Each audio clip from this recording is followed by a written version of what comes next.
High above the valley floor of Death Valley is an environment unlike the rest of Death Valley. Lush juniper pines, cool temperatures that provide an escape from the extreme heat below, and some very unique structures built long ago during the heydays of mining.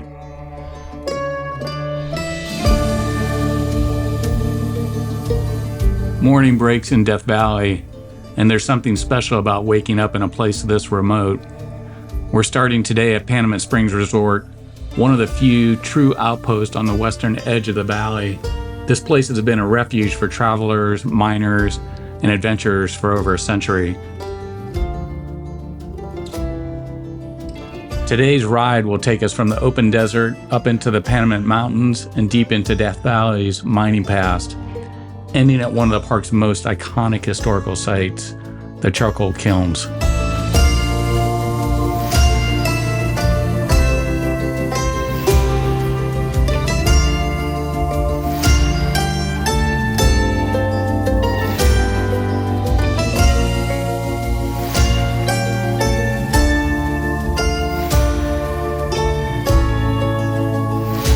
California Route 190 is the main artery through Death Valley, stretching from the Panamint Valley across some of the most extreme terrain in North America.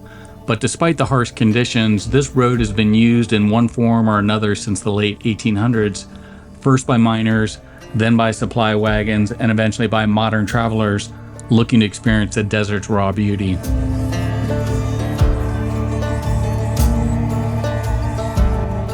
As we head east, the valley slowly gives way to elevation and a turnoff that leads us into the cooler, higher reaches of the Panamint Mountains.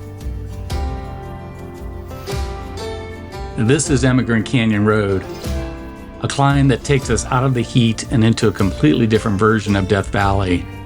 The name Emigrant comes from the mid-1800s when pioneers crossed this unforgiving landscape on their way west. Many underestimated the terrain, and some never made it out.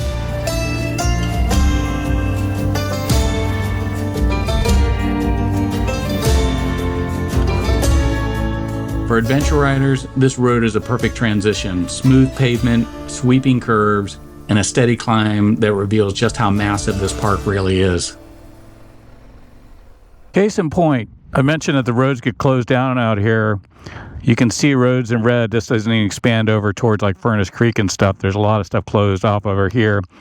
We're basically kind of down in this area right now. We passed the turnoff for Skidoo right there. And we just into this windy road, and there's a closed off area stretch right here. So normally you'd be able to come off, I don't know the name of this road. We had to come all the way down 190 to get to Emigrant, but you would have been able to turn off here and get here a lot quicker. But I don't know if this is, I think, all Wildrose, and then the kilns are a little further down. So this is off their website. Definitely worth checking. The roads get closed down out here a lot. This Wildrose Campground might be a cool place to go camp for a night. The stars are probably pretty awesome back here. No light pollution.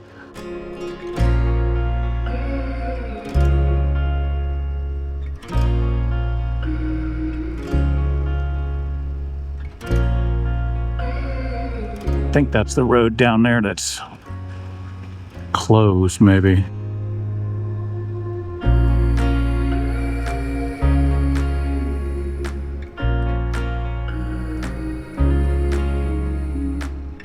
Yeah, that's the one that's closed.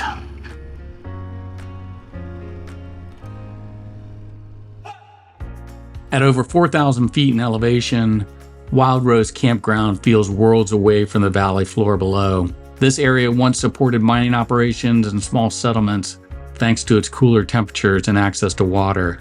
Today, it's one of the most peaceful places to camp in Death Valley. For adventure riders exploring Death Valley, Wildrose is a perfect base camp, a reminder that this desert isn't just sand and heat, it's mountains, forest, and history layered on top of one another.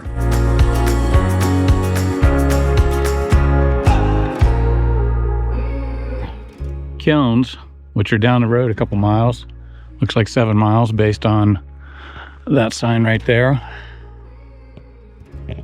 And this whole thing used to be part of a Civilians Conservation Corps camp. Gives an overview of that whole thing that happened after the 30s and Great Depression. All right, we're gonna make our way back to the kilns now and check those out. From Wildrose, we continue on the Charcoal Kiln Road. The surface changes here from pavement to gravel and finally rutted out dirt if you go past the kilns. This road once carried wagons loaded with charcoal bound for the hungry smelters of the Death Valley's booming mining industry. In the late 1800s, charcoal was essential. It fueled the furnaces that processed silver and lead ore, especially for the nearby Modoc and Keenan Wonder mines.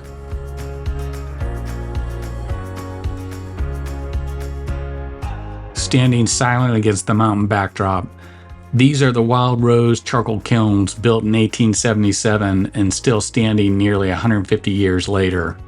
Each kiln stands about 25 feet tall and was built from stone hauled up this very road. Workers packed them with pinyon pine and juniper, slowly burning the wood over days to create charcoal. The charcoal was then hauled nearly 25 miles by mule and wagon down treacherous roads to fuel the smelters in Death Valley.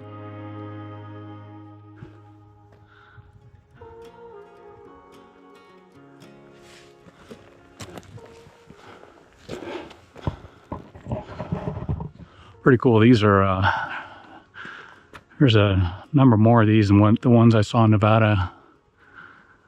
And these almost seem a little more intact than the ones in Nevada. Maybe constructed just a little bit differently.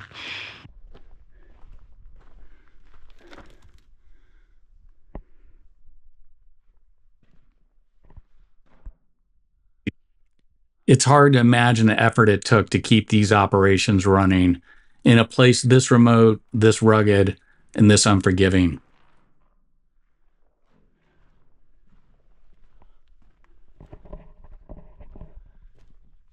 Yeah, pretty cool.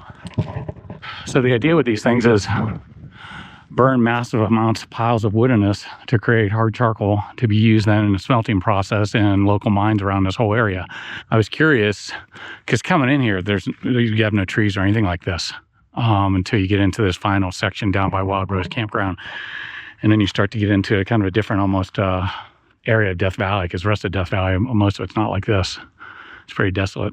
It doesn't have the trees, but maybe this forest was a lot bigger and thicker back in the day, and they did a lot of cutting up in the hills here, hence the road keeps going up into the hills to feed these things. So yeah, like they're super intact. It's crazy. There's other ones down on right off 395, not far from Owens Lake, but they're just broken up. They're not even a full cone. But the ones I saw in Nevada, which I'll put the link in the video, are very much like this, fully intact. Not as many as these, but yeah, gosh, put it way up here in the hills. There must have been some path or some mine close by, or they did it because of the trees up here. Riding through Death Valley isn't just about the landscape, it's about the stories hidden along the road. From Panamint Springs to the Charcoal Kilns, this ride connects us to the people who came here chasing fortune, survival, and adventure, long before adventure motorcycles ever existed. And out here, with nothing but the wind and the mountains, these stories still feel very much alive.